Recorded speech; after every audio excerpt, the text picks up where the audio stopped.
Sabi nga nila, ang buhay ay parang isang gulong. Minsan nasa itaas, minsan nasa ibaba. Sa hirap ng panahon ngayon, maraming madidiskarteng Pilipino ang nagsusumikap upang makaraos sa pang-araw-araw na pamumuhay. Sabi rin nila, kung hindi ka magsisipag, ay wala kang mararating sa buhay.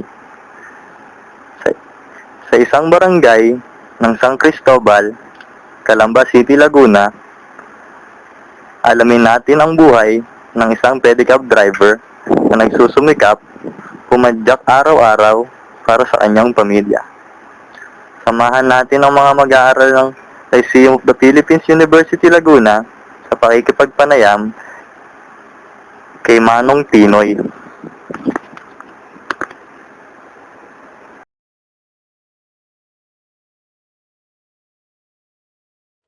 Kaya ano pong pangalan niyo? Ito ang pangalan ba? Sige po. Yung full name niyo po. Hindi ba yan lang? Nickname lang sa'yo eh. Sige po, nickname. Tawag sa akin pag Binoy eh. Binoy po. Ilang taon na po kayo? Kaya, Matagal na po kayo nagpe-pedicab? Ilang taon na po kayo nagpe-pedicab? isa pag may trabaho ako kay Bayo. Pero, bakit pa napadyak na ako ng bata ako. Mga 17 years na ba? Kaya sabi, 7 years na taon umadyak. Pero, pag may trabaho kay Bayo. Pero, Nasa gray po kayo pag may iba. pero sa pwede kang talaga ako na Magkano po ang inikita niyo pag nagpe-pedicab? isang swerte yan din. Pwede ka ba eh. Isang swerte yan din. Isang swerte, isang malas sa araw. Pero nakaka-30-50 ako ng ano. Ng mga 50 lang. Kasi may boundary pa kami swerte. Kaya kami sa inyo. Anong araw po yung madaming pasahero? Araw. Araw nung mga dito. Tapos swelduhan. Yan ang malakas ang swelduhan. Ang PCS lang naman.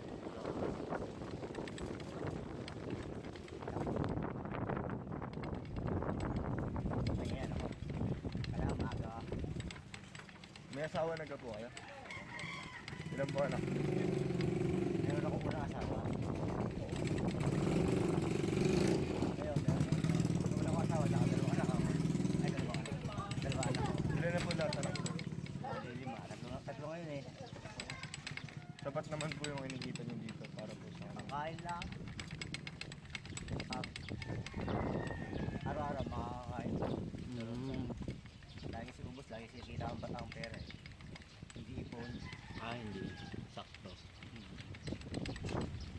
Pero makakain rito. May pera ka lang. Pero wala. Puto yun. Wala. Araw-araw ka lang makakain.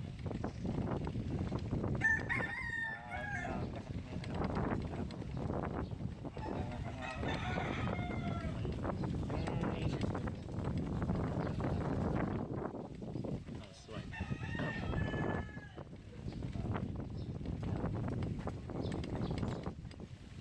Gaano po ba kahirap ang pagpe-pedicab? Hirap. Buong panahon yan eh. Badyak.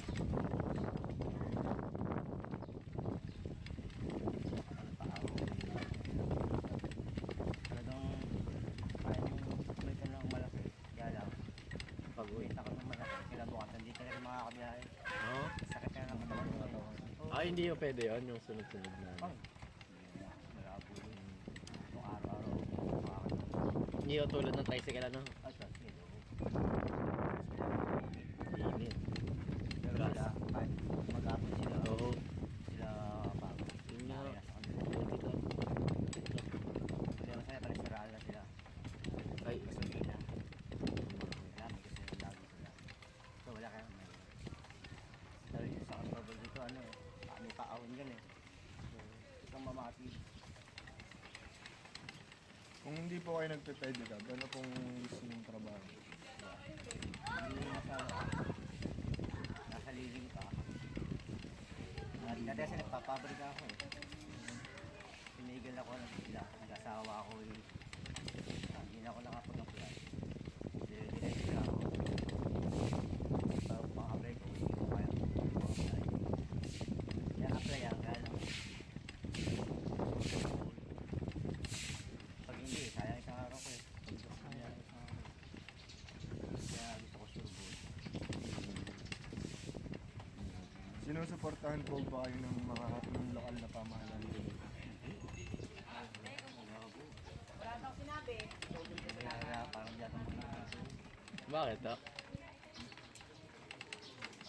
kahit mga pera sila, bibigay sa Ah? sila kanya nila kanilang pera lang. Ah. Wala po silang ginagawang programa para po sa mga pedigree breeder. Bago makakula pa, wala pa lang. Hindi ako sumigil. Wala pa ako na rin mga swap trade. Ah, wala. May ginagawa sila kapag butukan na.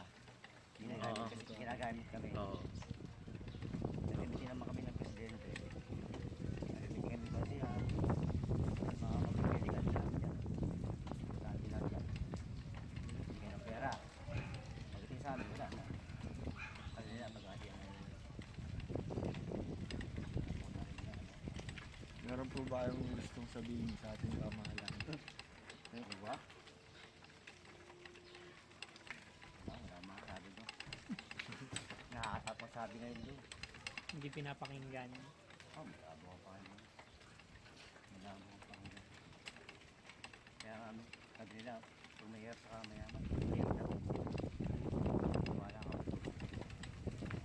Sabi yung mayaman, pag nakagawa ng planan, hindi na kukulong.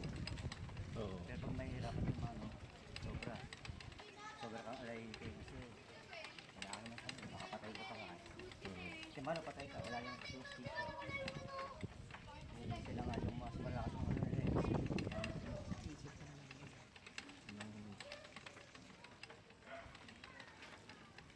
Po kayo nagising para po sa pagpapedigree breeder. Sa alsin ko. Alas 5 po nag Oo, kasi meron ako yun. Gawa nung pasok ng pangalas sa is. Pero na yan. Pag mga gatong oras, mga estudyante lang. Buong araw na po yun. Wala pong tigil yun. Oo, pag gusto mo kumita. Kaya pa naka-jackpot yan ang kita. 350 ho, malaki na. Oo. Mahalaga na yun. Isang sala pa nga eh. Yung pag nahirap sa kataga, kataga dito wala. Hindi ko alam, gusto nga na, ako lang kumakain ng kita ko eh. Ah. Pag pagod ako, dahil sa naman pagkain nila, pagkain May bisyo po ba kayo? wala. Sigarilyo wala. Nag-inom din ako. Pero yung sigarilyo po, hindi po.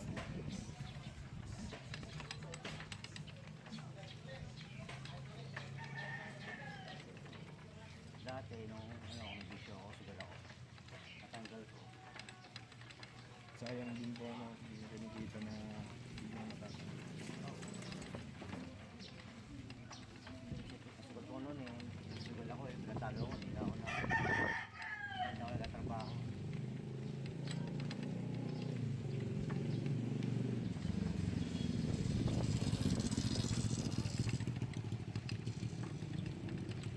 Hindi mo kaya araw-araw yun. Eh, paano po yun? Pagka hindi po kayo bumiyahe ngayon, Is ng pagkaan. Kukuha ka lang ng pambigas. Ulam, kala na. Pero yung iba ho, sa kanila ho, talaga yung pwede ho.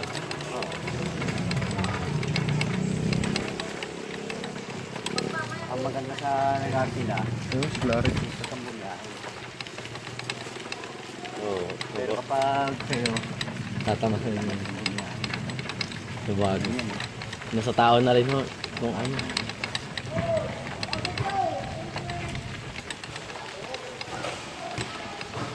Lalaki. May ano po dito yung tamang edad para makapag-drive? Meron. Kailangan. Ano pong ano? Easy. Pataas. Ah. Hindi lang at oo. Meron ho, mga 15, nag-ano na. Oo. Oo. Ang lakas nun. Doon po sa dulo po.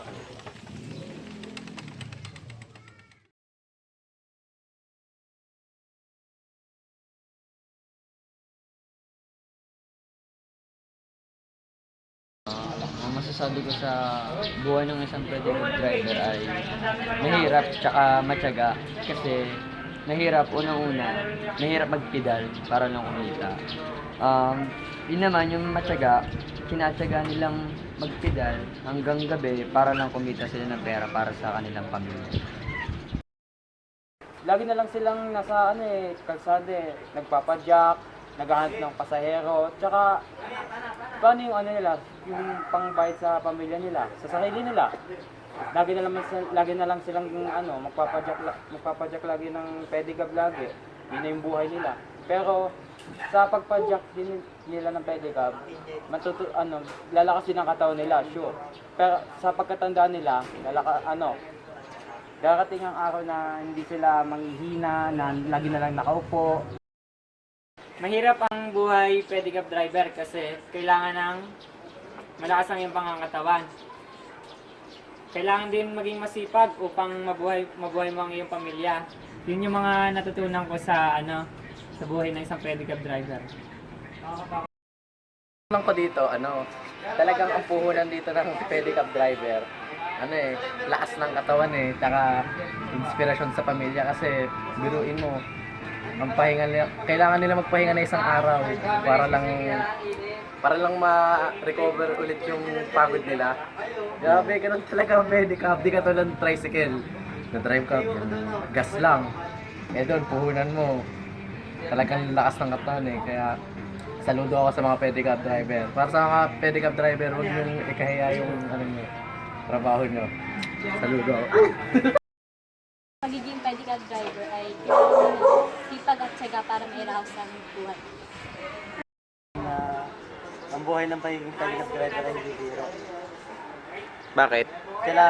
Kailangan, ang puhunan mo kasi dito ay katawan mo. Hindi pwedeng araw-araw kang magpapasada para lang kumita. Kailangan mo rin magpahinga para sa kalusugan mo. James, Ang ako doon sa mga pedicab driver na yan. Kasi